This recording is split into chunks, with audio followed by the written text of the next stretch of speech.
지금까지는 십간의 에너지 특징을 살펴보았죠. 기억할 것은 십간은 에너지이기에 끊임없이 움직인다는 점이죠. 이런 십간 에너지를 움직이게 하는 주체는 시간입니다. 따라서 우리의 삶을 결정하는 것은 시간입니다.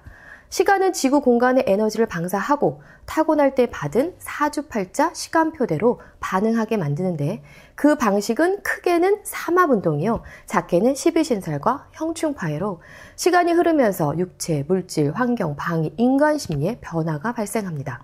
따라서 명리학을 공부한다는 의미는 시간과 공간이 인간을 어떻게 변화시키는가를 연구하는 것입니다.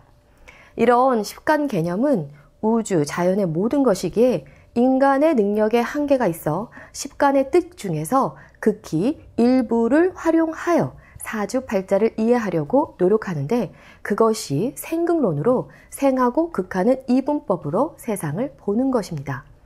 잠깐 설명하면 이 십신은 일간으로 기준으로 해서 생극으로 명칭을 구별합니다.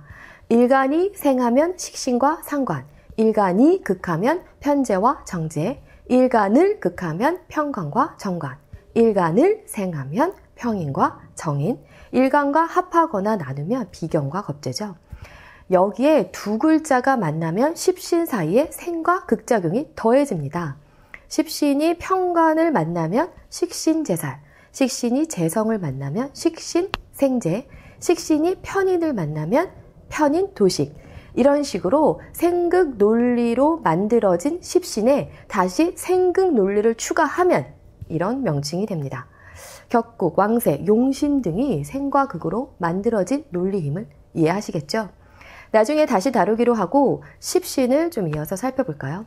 근데 문제는 이 십신 생극론에는 시간과 공간이 없다는 것입니다. 오로지 생하거나 극하는데 이런 작용이 멈추어진 시공간에서 이루어집니다. 이런 논리가 격국, 왕세, 통근, 용신 등인데 시간, 공간 개념이 없다는 것이 문제로 삶의 현실과 동떨어집니다. 우리의 일상은 일어나서 밥을 먹고 또 일어나서 일하고 다시 돌아와서 쉬고 잠자리에 들기를 반복하는데 이런 일상의 모든 행위는 시간과 공간이 결정합니다. 생하기에 일어나고 극하기에 밥을 먹는 것이 아니죠. 일어나야 할 시간이기에 일어났고 밥을 먹어야 할 시간이기에 밥을 먹은 것입니다. 더 이상 어떻게 명확할까요? 그럼 이 시간의 방향 개념을 좀 살펴볼까요? 시공학 책에서 공개했지만 간단히 설명드리면 시간이 반응할 때 움직이는 방향이 있다라는 것입니다. 예로 밥을 먹었다면 운동 방향이 입 밖에서 입 안으로 들어오는 것입니다. 또 회사에 출근했다라는 것은 집 안에서 집 밖으로 나가는 겁니다. 이런 이론을 정립하는 것이 왜 중요할까요? 만약 투자를 했다면 돈을 벌 것인지 돈을 까먹을 것인지 돈이 나로부터 멀어져 갈 것인지 나에게 들어올 것인지 바로 시간의 방향이 결정합니다. 이것을 모르면 내가 돈을 벌 수 있는지 없는지를 어떻게 판단하죠? 생과 극으로 한다고요? 다시 말씀드리지만 생과 극은 시간과 공간 개념이 없습니다. 너무 길어지니까 따로 세분하여 설명하기로 하고요. 지금부터는 십궁도로 십신의 개념을 간략하게 살펴보도록 하겠습니다. 시공간 개념이 없는 십신에 시간 에너지를 불어넣어서 살아 숨쉬게 만들어 볼까요? 갑은 비견으로 탄생하여 존재 가치를 드러냅니다. 어깨를 견주다 라는 비견의 의미에 집중하면 안 됩니다. 갑은 어깨를 견줄 겨를이 없죠. 막 탄생하여 홀로 세상에 존재하는 상태이기에 자신의 존재 가치를 중시하지 남과 견주는 것이 무엇인지도 모릅니다. 비견은 나의 존재 가치를 인정받는 것을 가장 중요하게 생각합니다. 따라서 갑이 사주팔자에 있는 분들은 비견의 속성이기에 자존심이 강하죠. 내 존재 가치를 알아주지 않으면 나도 여기를 떠나겠어 라고 주장합니다. 을은 겁재죠. 갑의 또 다른 자아입니다. 비견까지는 경쟁이 무엇인지조차 모르죠. 막 태어나 홀로 전생과 이생 사이에서 완벽하게 분리되지 않았기에 순수합니다. 겁재의 시공간에 이르면 나 혼자가 아니라 또 다른 내가 있기에 함께 경쟁하고 협동하면서 살아가는 방법을 터득합니다. 경쟁을 위주로 하면 투기, 시기, 호승심을 배우지만 협동을 위주로 하면 타협과 더불어 살아가는 방법을 배웁니다. 즉, 겁재를 어떻게 활용할 것인가는 자신이 가지고 나온 사주팔자에서 답을 해줍니다. 병화는 식신으로 상하 좌우로 확장하고 펼치는 행동입니다. 장수의 별이라고 하지만 병화가 있다고 장수한다는 것은 아니고 생극 논리로 살폈을 때 특성이 식신 성향을 보인다는 겁니다. 인체를 보면 16세에서 23세 사이에 참으로 많이 먹습니다. 먹어도 배가 고프던 시절을 기억하실 겁니다. 그 시기에 가장 밝고 화려하게 학창시절에 처음으로 가족을 떠나 친구들과 교류하던 시기입니다. 꽃다운 나이이고 새끼에 나가 사랑을 꽃피우는 시기입니다. 이런 성향을 식신이라는 명칭으로 정한 것일 뿐 식신이게 반드시 그러하다고 정해진 것은 없습니다. 정은 상관으로 24세에서 30세 사이며 나만의 특징을 만들어가는 과정입니다. 왜 상관이라고 했을까요? 바로 기존에 정해진 틀을 깨야만 하는 속성을 가졌기 때문이죠. 왜 24세에서 30세는 그래야만 할까요?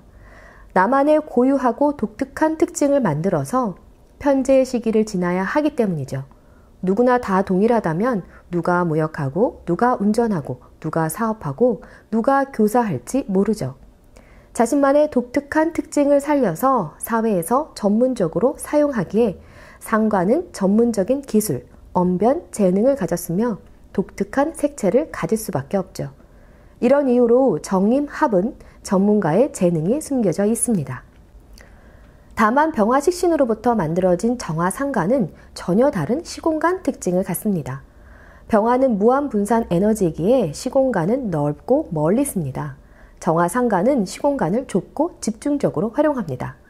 에너지 속성이 전혀 다릅니다. 그렇다면 전문가 기질은 상관이 훨씬 좋지만 고루고루 넓고 멀리 활용하는 직업에는 전혀 어울리지 않는 것이 상관이죠.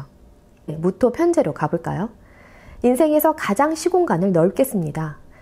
31세에서 37세로 정신적으로, 육체적으로 가장 균형이 잡힌 시공간이죠.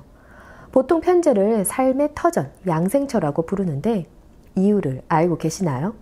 천지창조 과정과 생극의 근본 원리를 알려주는 십궁도 1로 의미를 살펴볼까요? 십궁도 1은 시공간 부호 갑을병정에 자세히 설명했습니다. 세 개로 나온 글자가 갑으로 비견이죠. 그 비견이 탄생하는 과정에 임정, 무게 에너지가 필요합니다. 임정은 우주의 근본 에너지로 회오리 운동을 합니다. 그런 에너지가 있기에 중력 에너지가 생겨나고 결론적으로 무토, 지구가 생겨났으며 개수 대기를 끌어와 생명체가 살아갈 수 있는 터전을 만들었기에 간목, 생명체가 지구에 생겨납니다. 무토는 바로 지구를 상징하는 시공간 부호죠. 그렇다면 편재를 삶의 터전, 양생처라고 부르는 이유가 명확해집니다. 생명체는 지구가 없다면 살 수 없죠. 이 편재는 인간의 삶에서는 31세에서 37세 사이로 삶의 터전을 마련하고자 동분서주, 시공간을 넓고 바쁘게 활용하는 시기죠. 왜 그래야만 할까요? 바로 나만 소유할 수 있는 터전, 정재를 마련하고 싶어서죠. 그것을 육친으로 배우자라고 부르며 일지궁이죠. 기토는 38세에서 45세 사이로 정제인 이유가 명확해졌습니다. 다중이 공용으로 사용하는 무토, 지구 터전 위에 자신이 원하는 것을 얻고자 편재 과정을 거치면서 나만의 것으로 만들고 싶은 사람, 물건이 생겨납니다. 지구 위에 70억 인구가 공통적으로 무토를 삶의 터전으로 활동하며 살아갑니다. 따라서 무토 편재는 내 것이 아니라 모두의 것이니까 나만 소유하겠다고 해봐야 소용이 없죠. 결혼하는 과정을 비유해보면 결혼 전에 짝짓기를 위해서 다양한 이성들과 교류하면서 배우자를 찾습니다. 이 과정이 편재이고 가장 적합하다고 생각한 배우자와 결혼하면서 안정적인 가정을 만듭니다. 이것이 정재죠. 나만 소유할 수 있는 사람이나 물건을 정재라고 부르는데 그 규모는 어떤가요? 편제의 다양함으로부터 오로지 하나만 골라냈으니 편제와 정제는 비교 안 될 정도로 규모가 다릅니다. 이런 이유로 편제를 사업이라고, 정제를 월급이라고 비유하죠. 이제 경금, 평간의 시기로 넘어갑니다. 46세에서 53세 사이로 인생에서 가장 철이 들어가는 시기입니다. 경금이 바로 철이기 때문이죠. 탄생하여 가불병정 무기 45세까지를 지나는 과정에 내 마음대로 못하고 통제를 받는 글자가 없습니다. 갑을 기준으로 을병정 무기 모두 생하고 극할 수 있는 대상들이기에 갑은 통제받아야 할 필요가 없고 책임감도 없으며 원하는 것을 하면서 살아왔습니다. 특히 정제 기토 시기에 이르면 물질 욕망이 가득해집니다. 나이로 38세에서 45세 사이죠. 왜냐고요? 나만 소유하려는 욕망이 생겼기 때문이죠. 이런 과정을 지켜보던 하늘에서 평간을 통하여 절제와 인내를 가르치기 시작합니다. 정제 기토로 이기적인 배만 채우지 말고 가진 것을 사회에 환원하라고 경고합니다. 만약 하지 않으면 어쩌려고요? 하늘에서 대답합니다. 육체를 망가뜨리거나 관제구설로 시달리거나 직업을 빼앗아 버리겠어. 이런 자극력이 평간입니다. 정리하면 46세에서 53세 사이에 하늘은 인간에게 사욕을 버리고 자신이 가진 재주나 재물을 후대에 위해 활용하려고 명령합니다. 이 시기부터 이탈을 배우며 국가와 사회에 흥미를 갖습니다. 나만을 위한 삶이 아니라 자신을 희생하여 모두를 위한 삶을 생각합니다. 그런 의미를 가진 십시는 유일하게 평간뿐이죠. 응용을 해볼까요? 만약 사주팔자 년과 월에 평간이 있으면 어떤 의미죠? 일찍 철들죠. 시간이 있어야 할 평간이 연이나 월에 있으면서 30세 이전에 삶의 고통을 맛보고 타인을 위해서 살라고 명령한 것이죠. 신금은 정간으로 54세에서 60세 사이이며 평간을 거쳐왔기에 정간에는 이미 평간의 경험이 축적되어 있습니다. 시간이 그렇게 흘러왔기 때문이죠.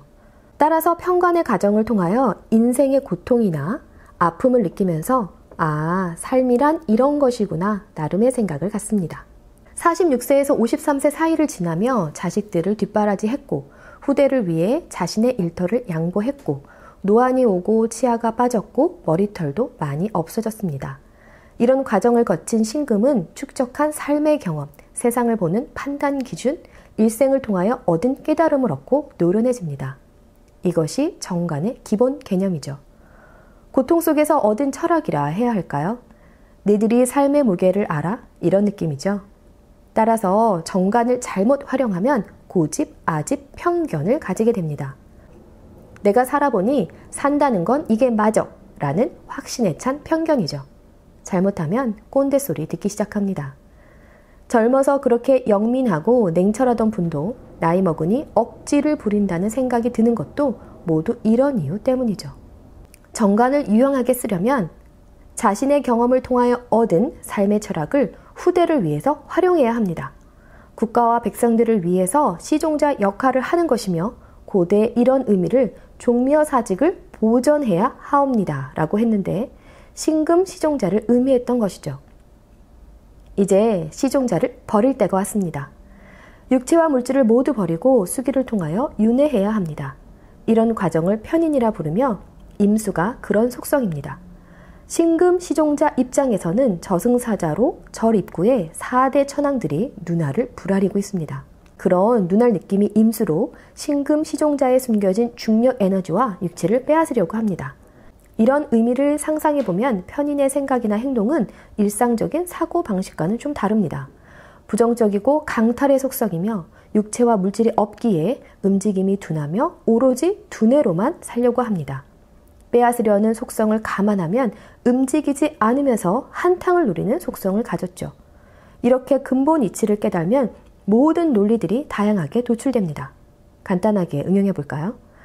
만약 사주에 정편인이 많으면 육체가 없으니 움직임이 둔하고 두뇌를 활용하며 윤회 과정과 같아서 사고방식이 독특하겠죠. 이런 추론 과정으로 외울 필요가 없는 명리 공부를 해야 합니다. 편인 과정을 거치면 정인에 이릅니다. 정인은 편인과 전혀 다른 속성입니다. 임수와 계수로 동일한 수기임에도 임수 편의는 빼앗으려 하고 계수 정의는 주려고 합니다. 임수에서 일생 동안 얻었던 육체와 물질을 모두 빼앗기고 윤회를 출발하면 계수, 정인의 시기에 이르러 새로운 영혼을 얻어야만 새로운 육체를 얻을 수 있죠. 정인, 바로 모친을 만나야만 합니다. 십궁도 1로 그 과정을 살펴볼까요? 십궁도 1의 흐름을 잘 보세요. 생극으로 살피면 육체 무토가 임수 편인 저승사자를 극하여 정인으로 기화시키죠. 어떻게 가능할까요? 처음에 무한 응축 에너지 임수뿐이었는데 그게 이르면 반발력으로 계수로 빵 터지고 열기로 폭발했던 중력 에너지 정화를 끌어 모아서 정입합으로 90억 년 동안 회오해지면 무토, 지구, 육체가 만들어지고 정화와 무토는 임수의 열기를 가하여 기화시켜서 발산 에너지 계수를 만들고 무토와 합하여 고깃덩어리에 영혼을 불어넣습니다. 이것이 바로 인간의 내에 숨겨진 우주의 근본 에너지 계수죠. 따라서 임수를 괴롭혀서 얻은 것이 계수, 정인 어머니와 같은 에너지로 갑을 생하여 나를 세상 밖으로 밀어냅니다. 이렇게 계수는 나를 만들어내는 유일무이한 에너지죠. 그렇다면 임수와 계수는 어떻게 다를까요? 편의는 내 것을 빼앗아 움직이지 못하게 합니다. 정인은 내 것을 빼앗기는커녕 나를 만들어냅니다. 우리는 이런 역할을 엄마라 부릅니다. 계수의 도움을 받은 갑 생명체는 무토 부친을 터전으로 새로운 삶을 시작합니다. 그것을 십신으로 비견이라 부르지만 십간으로는 갑 생기죠. 느껴지시나요? 동일한 물체를 서로 다른 관점으로 살피면 세상이 다르다고 주장합니다. 인간은 오주 십자를 가진 소우주로 탄생에서 윤회까지의 일생을 삽니다. 십궁도 2로 탄생부터 윤회까지 직선의 시간으로 십간의 의미를 살펴보았고 십궁도 1을 통해 빅뱅부터 지구 형성, 갑 생기의 등장 과정을 살펴보았습니다. 시공 명리학은 계속해서 명리학은 이해하는 학문이지 외우는 학문이 아님을 증명하겠습니다. 저는 다음 강에서 뵙겠습니다.